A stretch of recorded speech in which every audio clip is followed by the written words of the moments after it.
ഹിരോഷിമയിൽ ഒരിക്കൽ പോയാൽ ആ തകർന്ന സ്ഥലവും അവിടുത്തെ മ്യൂസിയവും പീസ് മ്യൂസിയവും ഒക്കെ കണ്ടു കഴിഞ്ഞാൽ ഇനി ഒരിക്കലും ഒരു ആറ്റം ബോംബിന്റെ ന്യൂക്ലിയർ വാർ ഉണ്ടാവല്ലേ എന്ന് നമ്മൾ ഓരോരുത്തരും പ്രാർത്ഥിച്ചു.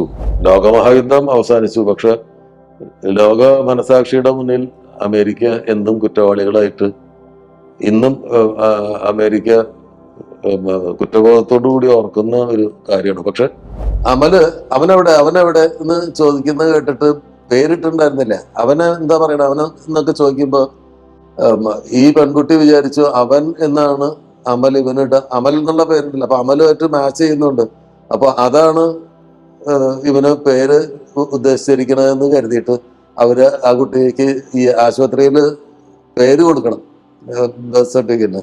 അപ്പൊ അവൻ എന്ത് പേര് കൊടുത്തു. എനിക്ക് നല്ല ടെൻഷനുണ്ട്, കാരണം ഇംഗ്ലീഷ് ഒരിക്കലും ചെലവാകാത്ത സ്ഥലമാണ്. ബോർഡുകളെല്ലാം ജാപ്പനീസിലാണ്. ഭാഗ്യത്തിന് എൻ്റെ മകൾക്ക് എന്നേക്കാൾ നാവിഗേഷൻ സെൻസ് ഉണ്ടെന്ന് എനിക്ക് മനസ്സിലായി. പിന്നെ അപ്പൻ്റെ കൂടെ മകൻ പോകുന്നതിന് പകരം മകളുടെ കൂടെ അപ്പൻ പോകുന്ന അവസ്ഥയെ അവളാണ് പിന്നെ ഗൈഡ് ചെയ്യുന്നത്. സ്നോ കോറിഡോറിലെ ടൂറൊക്കെ കഴിഞ്ഞ് തണുത്ത് മരവിച്ച യാത്രികരെല്ലാം തിരിച്ച് ബസ്സിൽ കയറി. ഞങ്ങളിനി പോകുന്നത് ഒസാക്കയിലേക്കാണ്. ഒസാക്കയിലേക്ക് ബസ്സിൽ ഞങ്ങൾ യാത്ര ആരംഭിച്ചു. രാത്രി ഒസാക്കയിലെത്തി. അപ്പോൾ നേരെ ഡിന്നർ കഴിച്ചിട്ടാണ് ഹോട്ടൽ അക്കോമഡേഷനിലേക്ക് പോകുന്നത്. ഡിന്നർ അറേഞ്ച് ചെയ്തിരിക്കുന്നത് ബൊഫെ 51 എന്ന് പറയുന്ന ബൊഫയാണ് അറേഞ്ച് ചെയ്തിരിക്കുന്നത്. അത് ഒസാക്ക ബേ ടവറിലെ 51ാമത്തെ നിലയിലാണ് ഈ ബുഫെ നടക്കുന്നത്. ആർട്ട് റെസ്റ്റോറൻറ്റ് എന്നാണ് ആ റെസ്റ്റോറൻറ്റിന്റെ പേര്. 51ാമത്തെ നിലയിലാണ് ഈ ആർട്ട് റെസ്റ്റോറൻറ്റ് ഉള്ളത്. അതായത് ഭൂമിയിൽ നിന്നും ഗ്രൗണ്ട് ലെവലിൽ നിന്നും 200ഓളം മീറ്റർ ഉയരത്തിലാണ്. അപ്പൊ ആ ബുഫയുടെ പ്രത്യേകത, അത് വളരെ പ്രസിദ്ധമായിട്ടുള്ള ബുഫയാണ്. ടിപ്പിക്കൽ ജാപ്പനീസ് ഡെലിക്കസീസ് ആണ് മൊത്തം. അവിടുന്ന് ഡിന്നർ കഴിക്കുന്ന ആളുകൾക്ക് ഒസാക്കയുടെ ഒരു വിഹക വീക്ഷണം കാണാം. ജപ്പാന്റെ സ്റ്റുഡിയോസ്, ഫിലിം സ്റ്റുഡിയോ ഒക്കെ ഉണ്ട്, അതെല്ലാം അവിടുന്ന് നോക്കിയാൽ കാണാം. അവിടുത്തെ പ്രധാന കാഴ്ചകളെല്ലാം ഈ 51ാമത്തെ നിലയിലെ റെസ്റ്റോറൻറ്റിൽ ഇരുന്ന് കാണാൻ പറ്റും. അതാണ് അതിന്റെ പ്രത്യേകത. അവിടെ ചെന്ന് കയറുമ്പോൾ തന്നെ ചില സിംഹാസനങ്ങൾ പോലെയുള്ള കല്ലിലൊക്കെ മാർബിളിലൊക്കെ കൊത്തിയിട്ടുള്ള ചില വലിയ ചെയറുകളൊക്കെ ഉണ്ട്. അപ്പൊ ആളുകളെല്ലാവരും, ഈ യാത്രക്കാരെല്ലാവരും അതിലിരുന്ന് ഫോട്ടോ ഒക്കെ എടുത്തു. അത് കഴിഞ്ഞ് 51ാമത്തെ നിലയിൽ ചെല്ലുമ്പോൾ അവിടെ അതിന്റെ വലിയ ഫോട്ടോ ഒക്കെ വെച്ചിട്ടുണ്ട്. ഇത് ബഫെ 51 എന്നൊക്കെ എഴുതി വെച്ചിട്ട് അതിൻ്റെയൊക്കെ മുമ്പിൽ നിന്ന് എല്ലാവരും ഫോട്ടോ എടുത്തു. അതിഗംഭീരമായിട്ടുള്ള ഒരു ബഫെ ആസ്വദിച്ചു. ഞാൻ ആ പുറത്തെ കാഴ്ചകളാണ് കൂടുതൽ ആസ്വദിച്ചത്. രാത്രിയിലെ ഒസാക്ക നഗരം അങ്ങനെ മനോഹരിയായിട്ട് കിടക്കുന്നത് നമുക്ക് കാണാൻ പറ്റും. ബുഫയ്ക്ക് ശേഷം എല്ലാവരും റൂമിൽ തിരിച്ചെത്തി കിടന്നുറങ്ങി. ഒരു പകലത്തെ ദീർഘ യാത്രയുടെയും സ്നോ കോറിഡോറിലെ കടുത്ത തണുപ്പിന്റെയും ഒക്കെ ക്ഷീണം എല്ലാവർക്കും ഉണ്ടായിരുന്നു. മാത്രമല്ല, പിറ്റേന്ന് കാണാൻ പോകുന്നത് ജപ്പാൻ സന്ദർശിക്കുന്ന ആളുകൾക്ക് ഒരിക്കലും ഒഴിവാക്കാനാവാത്ത ഹിരോഷിമയാണ്. ഹിരോഷിമയിലേക്കാണ് പിറ്റേന്ന് പോകുന്നത്. അന്ന് രാവിലെ ഹോട്ടലിൽ നിന്ന് പുറപ്പെടുന്നതിന് മുമ്പ് എനിക്കൊരു ഗസ്റ്റ് ഉണ്ടായിരുന്നു. അമൽ പിരപ്പൻകോട് എന്നറിയപ്പെടുന്ന അമൽ നോവലിസ്റ്റ് ആണ്, ചെറുകഥാകൃത്താണ്. ഒരുപാട് ചെറുകഥകളും ഒരുപാട് നോവലുകളും എഴുതിയിട്ടുള്ള ആളാണ്. ഷാജി മാഷ് പറഞ്ഞപ്പോൾ ഞാനൊരു പ്രായമുള്ള ഒരാളെയാണ് പ്രതീക്ഷിച്ചത്. പക്ഷെ വന്നത് കുട്ടിത്തം ഇനിയും വിട്ടുമാറിയിട്ടില്ലാത്ത ഒരു കൗമാരക്കാരന്റെ മുഖമുള്ള അമലും അമലിന്റെ ജപ്പാൻകാരി ഭാര്യയും 1 വയസ്സോ 1.5 വയസ്സോ ആയിട്ടുള്ള മകനും ആയിട്ടാണ് വരുന്നത്. അപ്പം അതൊരു ഭയങ്കര കൗതുകമായിരുന്നു. അമലിനോട് ചോദിച്ചത്, എങ്ങനെ ജപ്പാൻ ഭാര്യ, എങ്ങനെ ജപ്പാനിലെത്തി? സാധാരണ അങ്ങനെ ആളുകൾ എത്തിപ്പെടുന്ന ഒരു സ്ഥലമല്ലല്ലോ. അപ്പൊ കൽക്കട്ടയിലെ ശാന്തി നികേതനിലാണ് അമല് പഠിച്ചത്. അപ്പോ അവിടെ സഹപാഠിയായിരുന്ന ജപ്പാൻകാരിയാണ്. ആ പെൺകുട്ടിയായിട്ട് ഒരു പ്രണയത്തിലായി. അങ്ങനെ ഒരു വിവാഹം കഴിക്കാൻ തീരുമാനിച്ചു. അവളോടൊപ്പം ജപ്പാനിലേക്ക് വന്നു. ഇപ്പൊ അവരുടെ ഒരു ഫാമിലി ബിസിനസ് ഉണ്ട്. ആ ബിസിനസ്സിൽ അമലും ജോലി ചെയ്യാണ്. അപ്പൊ അവളുടെ എഴുത്ത് നടക്കുന്നുണ്ട്. ഭാര്യ, ജപ്പാൻ സ്ത്രീകൾ നല്ല ഭാര്യമാരാണ്. അപ്പൊ അവര് നന്നായിട്ട് അമലിനെ നോക്കുന്നുണ്ട്. ഒരു മോനുണ്ടായി. അപ്പൊ അവന്റെ പേരെന്താന്ന് ചോദിച്ചപ്പോ അവൻ എന്നാണ് പേര് തോന്നുന്നത്. അവൻ എന്നുവെച്ചാൽ അവനാ. അപ്പൊ അമല് അവനെവിടെ എന്ന് ചോദിക്കുന്നത് കേട്ടിട്ട് പേരിട്ടുണ്ടായിരുന്നില്ല. അവനെ എന്താ പറയണ അവനെ എന്നൊക്കെ ചോദിക്കുമ്പോ ഈ പെൺകുട്ടി വിചാരിച്ചു അവൻ എന്നാണ് അമൽ ഇവനിട്ട. അമൽ എന്നുള്ള പേരുണ്ടല്ലോ, അപ്പൊ അമലുമായിട്ട് മാച്ച് ചെയ്യുന്നുണ്ട്.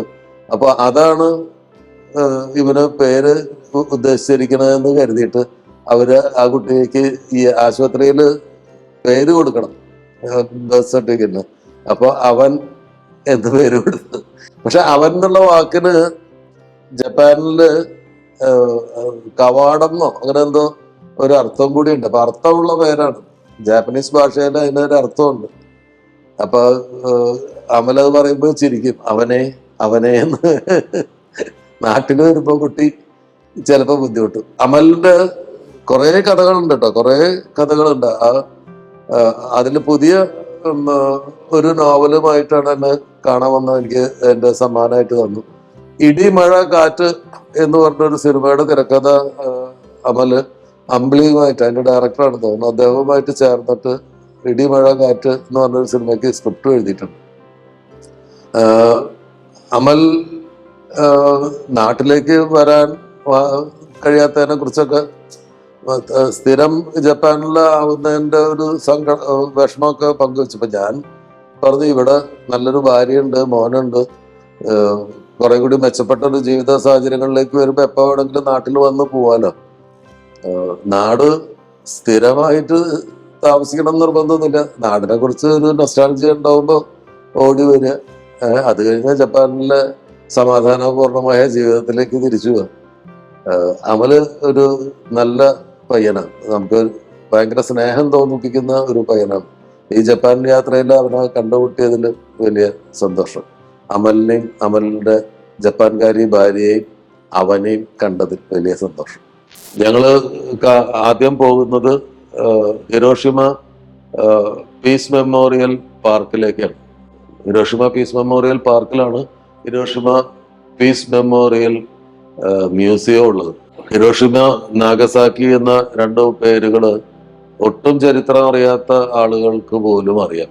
കാരണം ലോകത്തിന്റെ യുദ്ധ ചരിത്രത്തിനെ തന്നെ മാറ്റി മറിച്ച ഒന്നായിരുന്നു ഹിരോഷിമയിലും നാഗസാക്കിയിലെയും ആറ്റം ബോംബ് സ്ഫോടനം.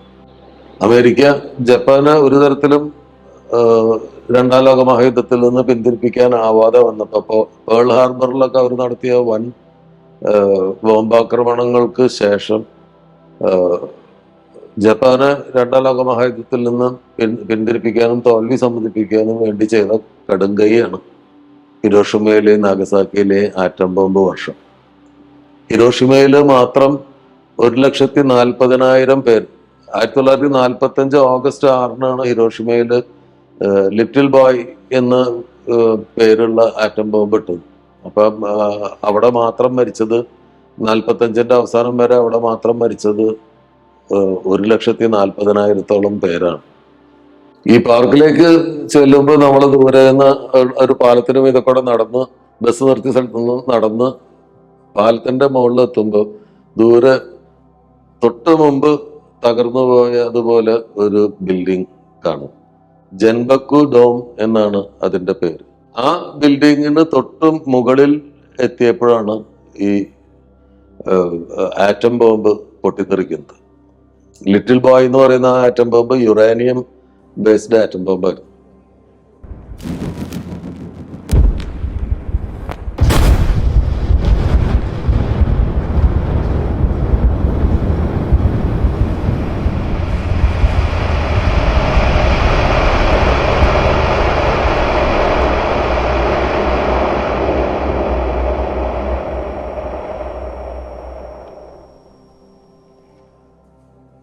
ഹിരോഷിമ ആകെ മാറി. വർഷങ്ങൾ കൊണ്ട് അവര് ആ നഗരത്തിന് വീണ്ടും അങ്ങനെ ഒരു സംഭവമേ നടന്നിട്ടില്ല എന്നുള്ളതുപോലെ ഭംഗിയാക്കി. പക്ഷെ ഈ ബിൽഡിംഗ് അന്ന് തകർന്ന അതേ അവസ്ഥയിൽ, അവിടുന്ന് ഒരു സാധനങ്ങളും എടുത്തു മാറ്റാതെ അന്ന് തകർന്ന അതേ അവസ്ഥയിൽ നിലനിർത്തുകയും ചെയ്തു. അത് ലോക മനസാക്ഷിക്ക് മുൻപിൽ ഒരു ചോദ്യചിഹ്നമായിട്ട് ആ ബിൽഡിങ് അവിടെ ഇപ്പോഴും ഉണ്ട്. അത് കണ്ട് മുന്നോട്ട് നീങ്ങുമ്പോൾ നിങ്ങളുടെ ഹൃദയത്തിനൊരു വല്ലാത്ത ഹെവിനെസ് തോന്നും, ഭാരം തോന്നും. അവിടുന്ന് നടന്ന് നമ്മൾ ഈ പാർക്കിനുള്ളിലേക്ക് കയറും. ഈ പാർക്ക് ഒരുപാട് വലിയൊരു പാർക്കാണ്. അതിനുള്ളില് പല തരം ഇപ്പം സമാധാനത്തിന്റെ ഒക്കെ അവരുടെ ദേവതയാണെന്ന് തോന്നുന്നു. ഒരു മാലാഖയുടെ പ്രതിമയൊക്കെ ഉണ്ട് അതിനുള്ളിൽ. ചിറക് വിരിച്ചു നിൽക്കുന്ന സമാധാനത്തിന്റെ മാലാഖയായിരിക്കും. അതിന്റെ പ്രതിമയുണ്ട്. ചെറിയ ആരാധനാ സ്ഥലങ്ങളൊക്കെ ഇതിനിടയിലുണ്ട്. അതിലൂടെ നടന്ന് ഞങ്ങള് ഈ പീസ് മെമ്മോറിയലിന് മുമ്പിലെത്തി. അവിടെ ഒരിക്കലും അണയാതെ കത്തുന്ന ഗ്യാസാണ് ഉപയോഗിച്ചിട്ടാണ് അത്. ആ വിളക്ക് ഒരിക്കലും അണയില്ല. അത് ഉണ്ടാക്കിയ അന്ന് മുതൽ അത് കത്തിക്കൊണ്ടിരിക്കുകയാണ്. അങ്ങനെ ഒരു ഗ്യാസ് വിളക്കുണ്ട്.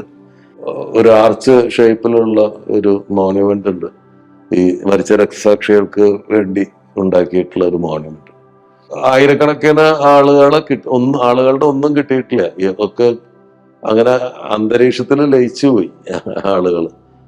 രക്ഷപ്പെട്ട കുറെ ദൂരെ നിന്ന് രക്ഷപ്പെട്ട ആളുകൾ വർഷങ്ങളോളം ക്യാൻസറും ലുക്കേമിയയും വന്ന് ഈ അണുബാധ മൂലം ലുക്കേമിയ ക്യാൻസർ ബാധിതരായിട്ട് വേദന നിന്ന് എത്രയോ വർഷങ്ങൾ ജീവിച്ചാണ് മരിച്ചത്.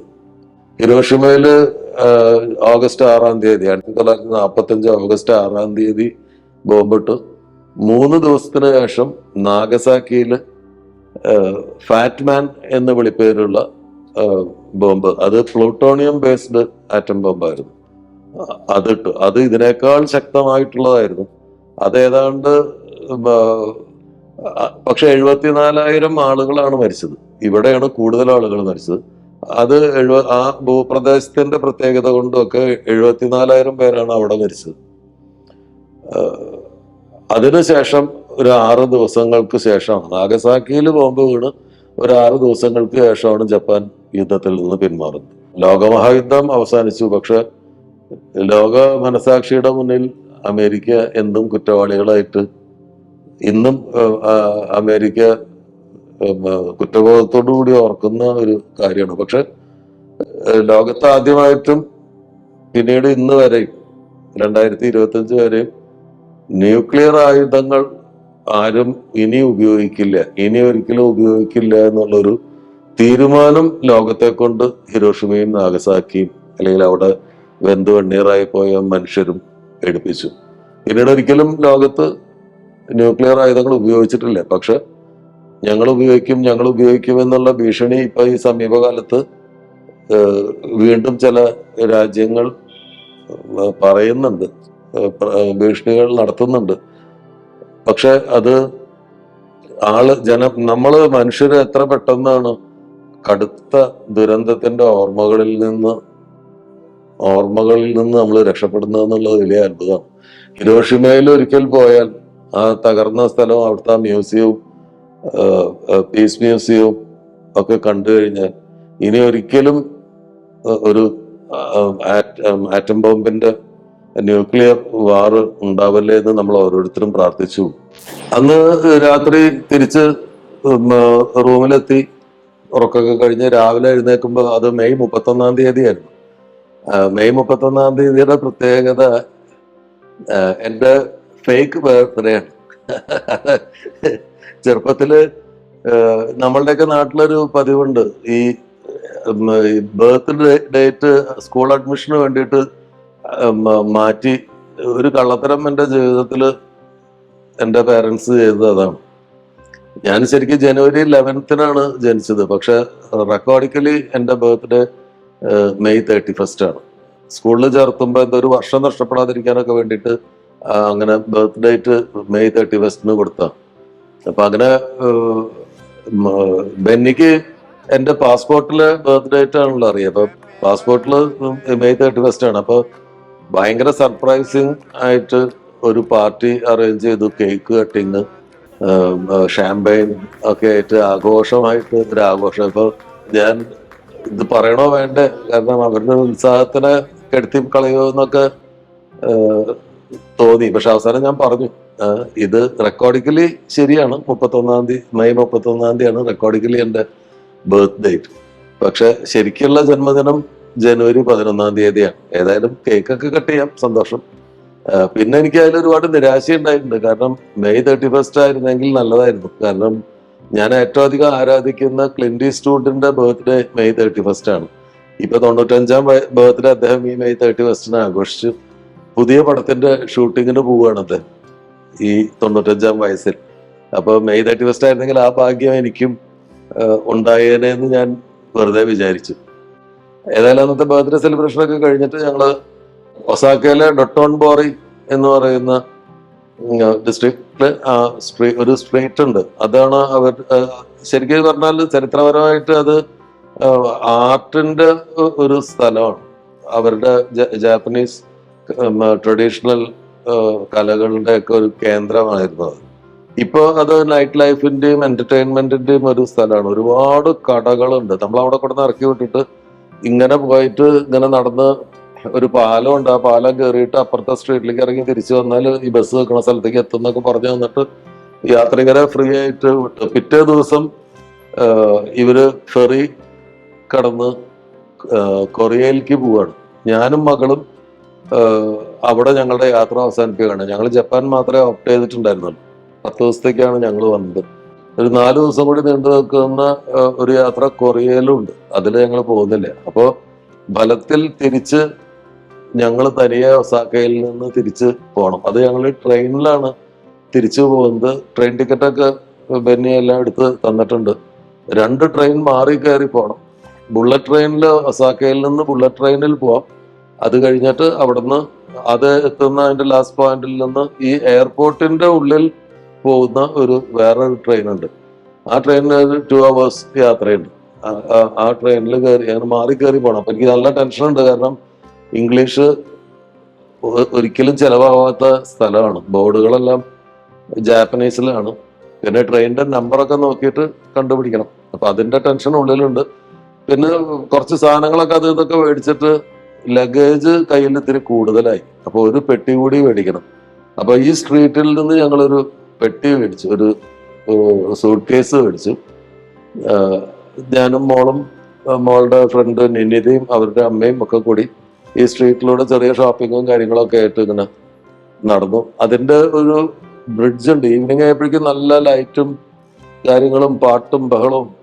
ഒരു സ്പെഷ്യൽ അവിടെ ഒരു റെസ്റ്റോറൻറ്റിൽ രാത്രി ഭക്ഷണം ഏർപ്പാട് ചെയ്തിട്ടുണ്ട്. അത് ഈ ക്രാബ് മീറ്റിന്റെ സ്പെഷ്യാലിറ്റി ആയിട്ടുള്ള ഒരു ഹോട്ടലാണ്.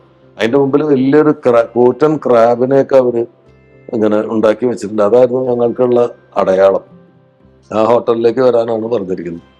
അപ്പൊ അങ്ങനെ അവിടെ മുഴുവൻ കറങ്ങിടുന്നത് ഈ സ്ട്രീറ്റിലുള്ള പലതരം കാഴ്ചകള്.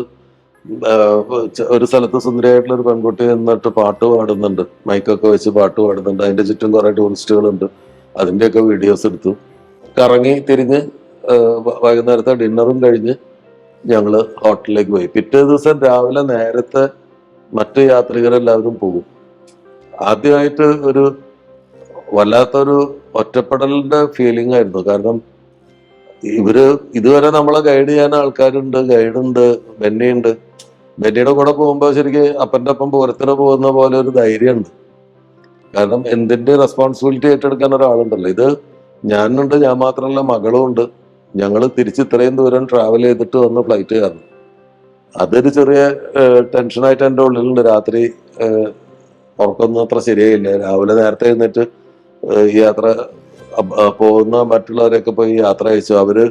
അവരെ കയറ്റിയ ബസ് ഹോട്ടലിൽ നിന്ന് അകന്നു പോകുമ്പോൾ ഒരു വല്ലാത്ത വിങ്ങലുണ്ടായി. കഴിഞ്ഞ 10 ദിവസം ഒരു ഫാമിലിയെ പോലെ അവരോടൊപ്പം ആർത്തുല്ലസിച്ച് കഴിഞ്ഞാണ്. ആദ്യമായിട്ട് നിരാശ തോന്നി. ആ 4 ദിവസത്തെയും കൂടി ചേർത്തെടുത്താൽ മതിയായിരുന്നു. അങ്ങനെയാണെങ്കിൽ അവരുടെ കൂടെ തന്നെ പോകാമായിരുന്നു. ഒരു രാജ്യം കൂടി നമ്മുടെ ഒരു ലിസ്റ്റിൽ വരുമായിരുന്നു എന്നൊക്കെ അപ്പം തോന്നി. പക്ഷെ പറഞ്ഞിട്ട് കാര്യമില്ല, അവര് പോയി. ഞങ്ങള് തിരിച്ച് റൂമിൽ വന്ന് റെഡിയായി പാക്ക് ചെയ്ത് താഴെ ഇറങ്ങി. അവിടെ റിസപ്ഷനിൽ ഉണ്ടായിരുന്ന ഒരു സുന്ദരിയായ ജാപ്പനീസ് യുവതി, അവൾക്ക് കുറച്ച് ഇംഗ്ലീഷൊക്കെ അറിയാം, ഒരു ടാക്സി അറേഞ്ച് ചെയ്ത് തന്നു.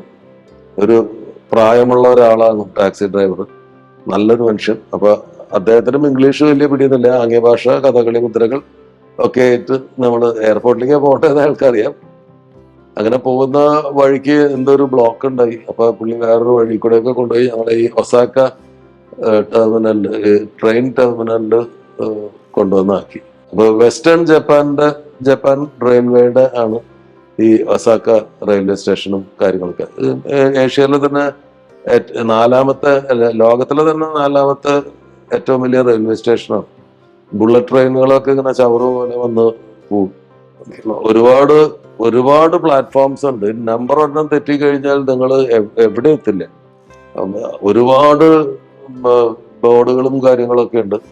ഭാഗ്യത്തിന് എൻ്റെ മകൾക്ക് എന്നേക്കാൾ നാവിഗേഷൻ സെൻസ് ഉണ്ടെന്ന് എനിക്ക് മനസ്സിലായി.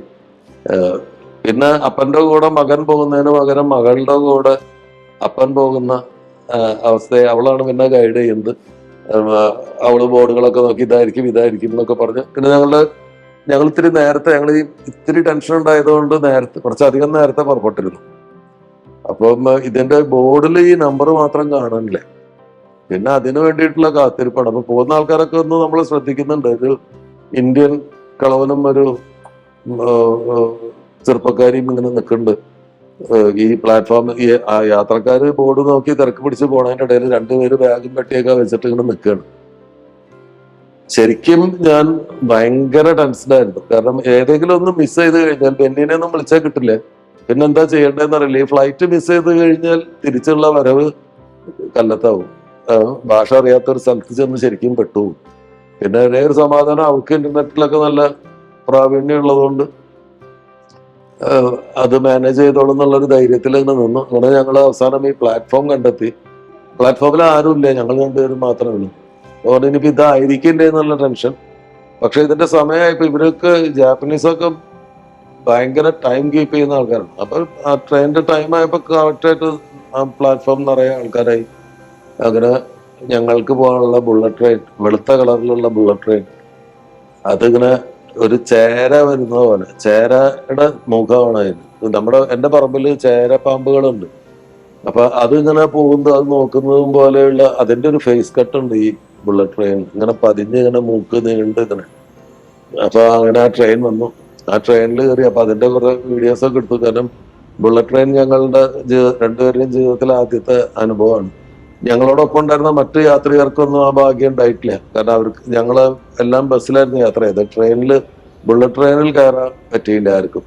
അപ്പൊ ഞങ്ങൾക്ക് തിരിച്ചു പോകുന്നതുകൊണ്ട് അങ്ങനെ ഒരു ഭാഗ്യം ഉണ്ടായി. അങ്ങനെ ബുള്ളറ്റ് ട്രെയിനിൽ വന്ന് അടുത്ത ഒരു സ്ഥലത്ത് ഇറങ്ങി. ബുള്ളറ്റ് ട്രെയിനിന്റെ ലാസ്റ്റ് സ്റ്റോപ്പിൽ ഇറങ്ങി. അവിടുന്ന് മറ്റൊരു ട്രെയിൻ പിടിച്ച് ഞങ്ങള് എയർപോർട്ടിലെത്തി. എയർപോർട്ടിന്റെ ഉള്ളിലാണ് ഈ ട്രെയിൻ പോയി നിൽക്കുന്നത്. അപ്പൊ അതുകൊണ്ട് വേറെ പ്രശ്നങ്ങളൊന്നുമില്ല. ട്രെയിൻ ഇറങ്ങി നേരെ എസ്കലേറ്റർ വഴി കയറിയാൽ നേരെ എയർപോർട്ടിലെത്തും. ഞങ്ങള് മുകളിലെത്തി ബാഗ് കാര്യങ്ങളൊക്കെ ചെക്ക് ഇൻ ചെയ്ത് ബോർഡിംഗ് പാസ് ഒക്കെ മേടിച്ചിട്ട് സമയം ഇഷ്ടം പോലെ ഉണ്ട്. അപ്പൊ താഴെ റെസ്റ്റോറന്റ് ഉണ്ടെന്ന് പറഞ്ഞു. അങ്ങനെ ഞങ്ങൾ രണ്ടുപേരും താഴെ വന്നു. താഴെ റെസ്റ്റോറന്റില് ഫുഡൊക്കെ അപ്പോഴേക്കും കാതറീന് ഫുഡിന്റെ പേരുകളും കാര്യങ്ങളൊക്കെ പരിചയമായി കഴിഞ്ഞിരുന്നു. ഈ 10 ദിവസം കൊണ്ട് അവര് കുട്ടികൾ പെട്ടെന്ന് പിക്ക് ചെയ്യില്ല, പ്രത്യേകിച്ച് ഭക്ഷണ കാര്യങ്ങൾ. അപ്പൊ പുള്ളിക്കാരി എന്തൊക്കെയോ ഓർഡർ ചെയ്തു. വന്നപ്പോ നല്ല ഭക്ഷണം തന്നെയായിരുന്നു. ഞങ്ങൾ രണ്ടുപേരും അവിടെ നിന്ന് കഴിച്ച് തിരിച്ച് എയർപോർട്ടിനകത്തേക്ക് ചെന്നു. ഫ്ലൈറ്റ് ഞങ്ങൾക്കുള്ളത് സിംഗപ്പൂർ എയറിലാണ് ഇപ്പോൾ യാത്ര ചെയ്തത്. അപ്പൊ അവിടുന്ന് സിംഗപ്പൂരിലേക്കുള്ള ട്രെയിനിൽ കയറി. മലയാളികൾ 1-2 പേരൊക്കെ ഉണ്ടായിരുന്നു. വന്ന് പരിചയപ്പെട്ടു. യാത്രയുടെ വിശേഷങ്ങളൊക്കെ ചോദിച്ചു. അങ്ങനെ സിംഗപ്പൂർ വന്നിറങ്ങി.